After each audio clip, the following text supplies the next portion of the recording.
আজি আমি future continuous টেন্সৰ active ভয়েসৰ বাক্যবোৰ কেনেকৈ পেসিভ ভয়েসলৈ নিব লাগে সেই বিষয়ে আমি আলোচনা কৰিম।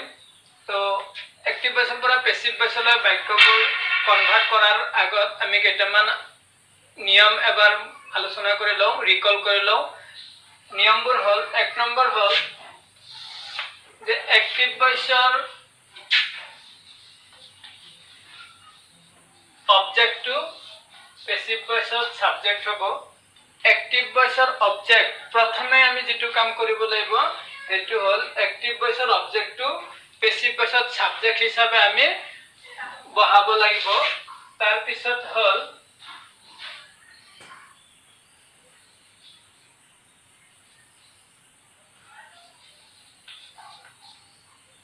এক্টিভ ভয়েসৰ পেসিভ ভয়েসৰ যেটো সাবজেক্ট এই সাবজেক্টৰ নাম্বাৰ আৰু পার্সন অনুযায়ী বি ভার্ব বহাব লাগিব। বি ভার্বটো হ'ব shall be,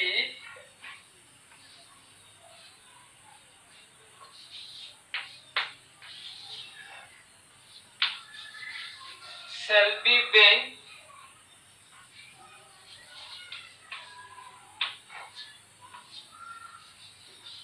will be, প্রথমে আমি অ্যাক্টিভ ভয়েসৰ যেটো অবজেক্ট হেতু পেসিভ ভয়েসৰ সাবজেক্ট কৰিম, তাৰ পিছত বি ভাৰ্ব বহুৱাম। বি ভাৰ্ব কি হ'ব সাবজেক্ট আৰু পাৰ্সন অনুযায়ী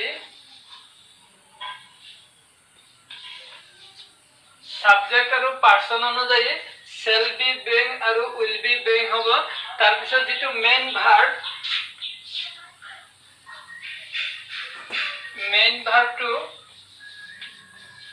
থার্ড ফর্ম বা past participle বা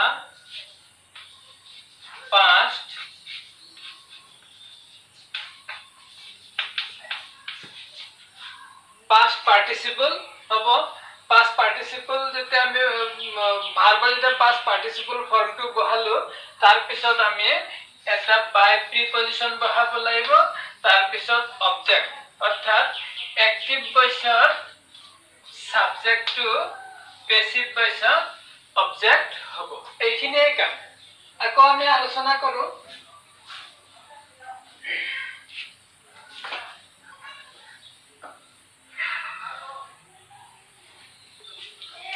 প্ৰথমে কি হ'ব যে এক্টিভ ভয়েসৰ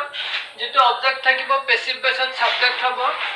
তাৰপিছত বি ভাৰ্ব হ'ব। বি ভাৰ্ব সাধাৰণতে shall be being আৰু will be being হয়। সাধাৰণতে যদি ফাৰ্স্ট পাৰসন সিঙ্গুলাৰ নাম্বাৰ অৰ্থাৎ আয়ৰ ক্ষেত্ৰতে shall be being হয়, বাকিবোৰত বিশেষকৈ will be being হয়। তাৰ পিছত হ'ল যেটো মেইন ভাৰ্ব থাকিব বা ট্ৰান্সিটিভ ভাৰ্ব, হে মেইন ভাৰ্ব বা ট্ৰান্সিটিভ ভাৰ্বটো থাৰ্ড পাৰসন ও থাৰ্ড ফৰ্ম অথবা পাস্ট পাৰ্টিসিপল বুলিও কও আমি ইয়াক। থাৰ্ড ফৰ্ম হ'ব, তাৰ পিছত এটা বাই প্ৰিপজিশন আৰু হেখত কি হ'ব বাই প্ৰিপজিশনৰ পিছত এক্টিভ ভয়েসৰ যেটো সাবজেক্ট থাকিব পেসিভ ভয়েসত হেতু গৈ পেলাই অবজেক্ট হ'ব। এতিয়া আমি আলোচনা কৰো দুটা উদাহৰণৰ। এতিয়া আমি আলোচনা কৰো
I shall be learning the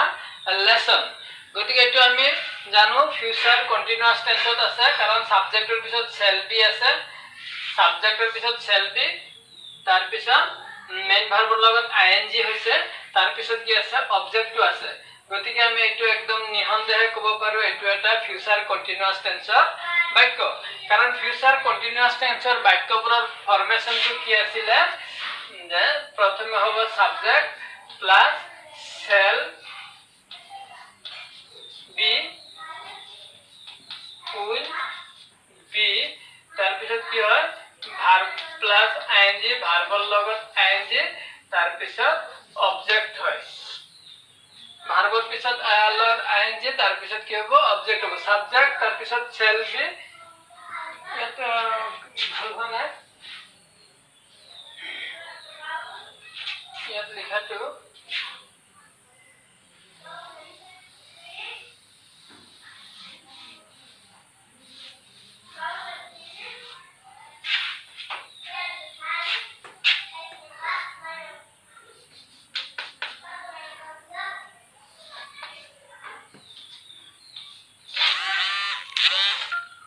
জানো ফিউচাৰ কন্টিনিউয়াস টেন্সৰ ফৰ্মেশনটো হ'ল সাবজেক্ট প্লাস shall be বা will be তাৰ পিছত মেইন ভাৰ্ব তাৰ লগত ing লগাও আমি ing তাৰ পিছত অবজেক্ট এটো আমি আগতে যে শিকিছিলো আমি জানো ফিউচাৰ কন্টিনিউয়াস টেন্সৰ বাক্য subject plus shall be will be হয় তাৰ পিছত মেইন ভাৰ্বটো হয় মেইন ভাৰ্বৰ লগত ing হয় তাৰ পিছত অবজেক্ট হয় ঠিক একেদৰে আছে সাবজেক্ট আছে পিছত shall be আছে তাৰ পিছত মেইন ভাৰ্ব লাৰ্ণৰ লগত ing আছে তাৰ পিছত কি আছে অবজেক্টটো আছে গতিকে এটো ফিউচাৰ কন্টিনিউয়াস টেন্সৰ বাক্য এই বাক্যটোক আমি পেসিভ ভয়েসলৈ কনভাৰ্ট কৰিম প্ৰথম নিয়মটো আছিল এক্টিভ ভয়েসৰ অবজেক্টটো পেসিভ ভয়েসত কি হ'ব সাবজেক্ট হ'ব তো অবজেক্ট আছে দা লেসনটো কি হ'ব সাবজেক্ট দা লেসন তাৰ পিছত লেসনৰ লগত কি হ'ব will be the lesson will be being তাৰ পিছত ভাৰ্বৰ মেইন ভাৰ্বৰ থাৰ্ড ফৰ্ম বা past participle lesson will be being learned তাৰ পিছত by preposition by তাৰ পিছত কি আছে সাবজেক্টটো আছে এক্টিভ ভয়েসৰ সাবজেক্টটো আছে I এক্টিভ ভয়েসৰ সাবজেক্টটো I হৈ আছে গতিকে এক্টিভ ভয়েসৰ এই সাবজেক্টটো পেসিভ ভয়েসত অবজেক্ট হিচাপে হ'ব আৰু ই pronoun sense হ'ব I হৈ I to me হ'ব দেখো the lesson will be being learned by me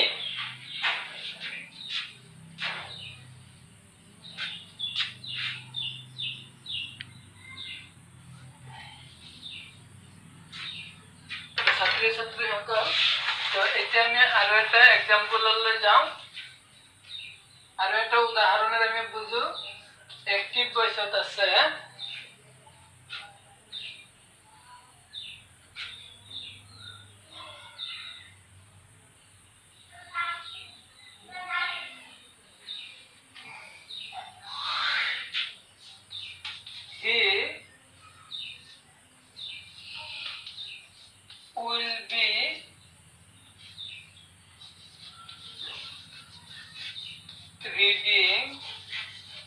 he will be reading the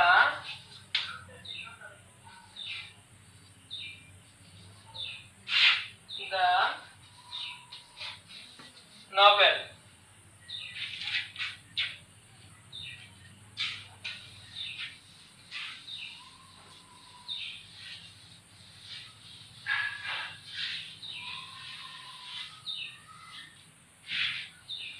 he will be reading the novel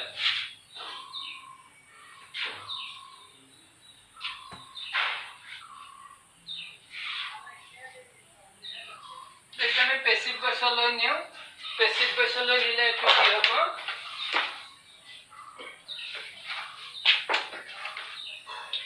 প্ৰথমে আছে যে এক্টিভ ভয়েসৰ সাবজেক্টটো আমি ইয়াত কি কৰিম অবজেক্ট এক্টিভ ভয়েসৰ যেটো অবজেক্ট ইয়াত সাবজেক্ট হিচাপে লিখিম তো অ্যাক্টিভ ভয়েসৰ ইয়াৰ অবজেক্টটো আছিল দা নভেল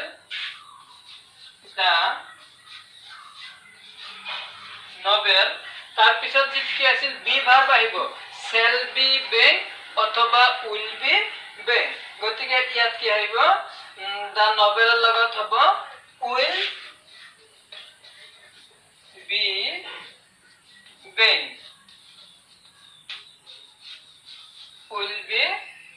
তাৰ পিছত আহিব বি ভাৰ্বটো লগালো তাৰ পিছত যেটো মেইন ভাৰ্ব আছে read reader past participle form হ'ব read তাৰ পিছত কি হ'ব এটা by preposition আহিব by active voiceৰ সাবজেক্টত আছে হি গতিকে active voiceৰ সাবজেক্টটো passive voiceত কি হ'ব অবজেক্ট হ'ব আৰু অবজেক্ট হোৱাৰ সময়ত pronounটো চেঞ্জ হ'ব হি আছে him হ'ব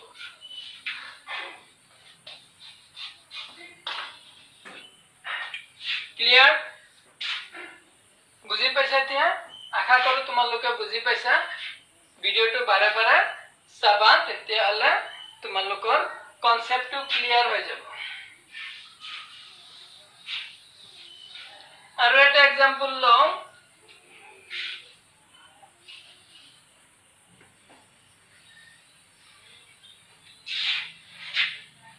3 number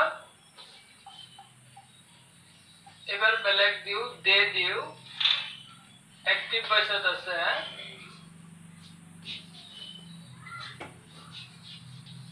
they will be eating rice they will be eating rice etu eta future continuous tense বাক্য ইয়াত কৈছে they will be eating rice ইহতে ভাত খাই থাকিব কেতিয়া ভাত খাই থাকিব হয়তো আৰু এটা কাম হ'ব সেই সময়ত সেই অৱস্থাত তেওঁলোকে ভাত খাই থাকিব they will be eating rice ইহতে ভাত খাই থাকিব গতিকে এই বাক্যটো আমি যদি অ্যাক্টিভ ভয়েসৰ পৰা প্যাসিভ ভয়েসলৈ কনভাৰ্ট কৰো তেতিয়া হলে কি হ'ব চোৱা যে আমি কৈছিলো প্ৰথম নিয়মটোই আছিল অ্যাক্টিভ ভয়েসৰ যেটো অবজেক্ট অ্যাক্টিভ ভয়েসৰ অবজেক্টটো প্যাসিভ ভয়েসত সদায় সাবজেক্ট হয় ৰাইস তাৰ পিছত ৰাইসৰ লগত বি ভার্ব দুটা আছে shall be being অথবা will be being গতিকে ইয়াত কি হ'ব shall be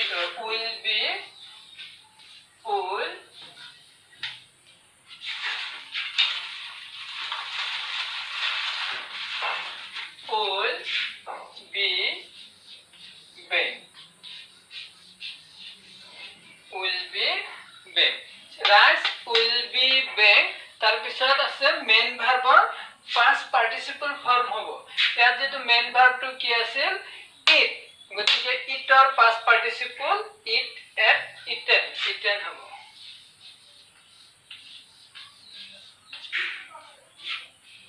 rice will be being eaten তাৰ পিছত এটা by preposition আহিব by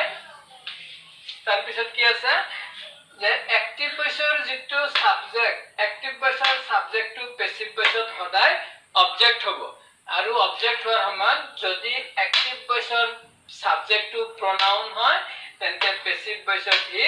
pronounটো চেঞ্জ হ'ব তে হলে them হ'ব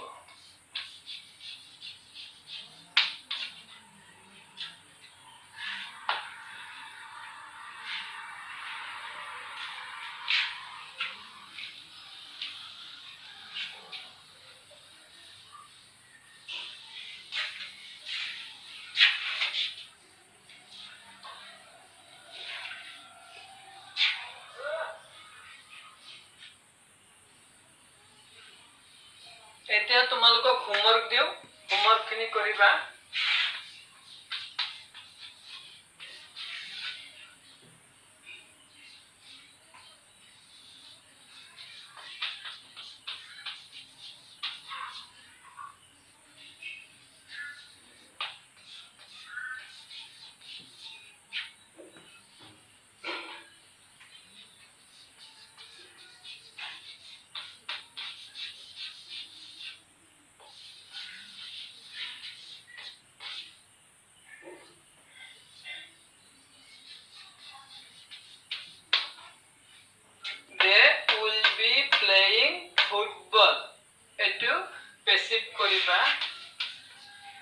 2 number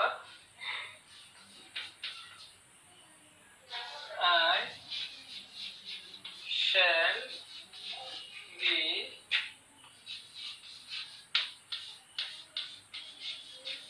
writing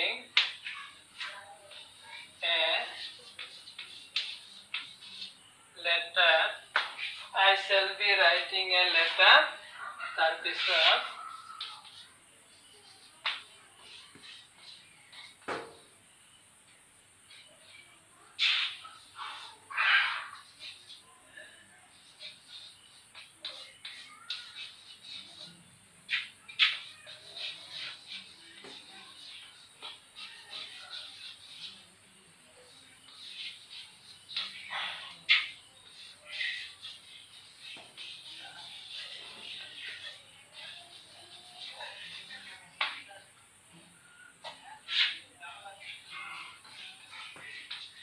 you will be reading the Ramayana. এই তিনিটা হোমৱৰ্ক দিছো,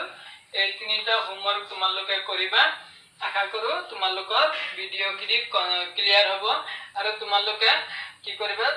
ভিডিঅ'খিনি চোৱাৰ পিছত সাবস্ক্ৰাইব কৰিবা, কমেন্ট কৰিবা। যদি কিবা অসুবিধা আছে তোমালোকে এই ভিডিঅ'ৰ তলতে তোমালোকে কি কৰিবা কমেন্টৰ অপচন আছে, তাত কমেন্ট কৰি পেলাই মোক জনাব পাৰে। ভাল লাগিলে নিশ্চয় কমেন্ট কৰিবা। Thank you. আজি ইমানতে এই ক্লাছটো সামৰিছো।